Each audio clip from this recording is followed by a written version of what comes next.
कल्पितमासनं हिमजलैसानं च दिव्याम्बरं नानारत्नविभूषितं मृगमदा मोदाङ्कितं चन्दनं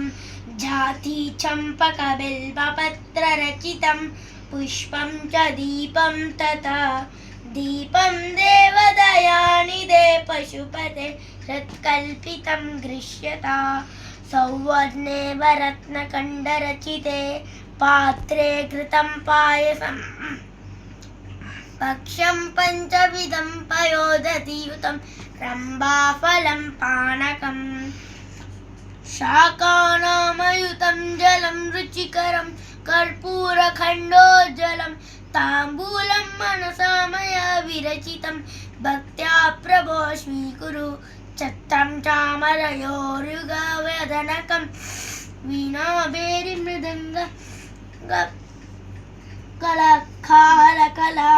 गीतं च नित्यं तथा साष्टाङ्गं प्रणति स्तुतिर्बहुविधा संकल्पितं समर्पितो विभा पूजा ग्रहण प्रभो आत्मा त्वं गिरिजामति सहचरा शरीरं प्राणा शरीरं गृहं पूजात्रे विषयोपभोग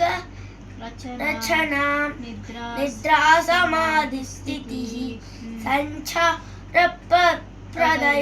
प्रदक्षिणविधि स्तोत्राणि सर्वा गिरो यद्यत् कर्म करोमि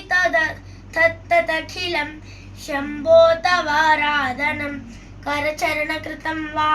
वाक्यजं कर्मजं वा श्रवणनयनजं वा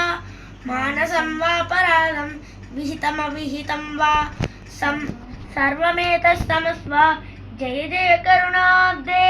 श्रीमहादेव शम्भो। ఇది శ్రీమశంకరాచార్యకృతం శ్రీశివమానసపూజాస్తోత్రం సంపూర్ణం।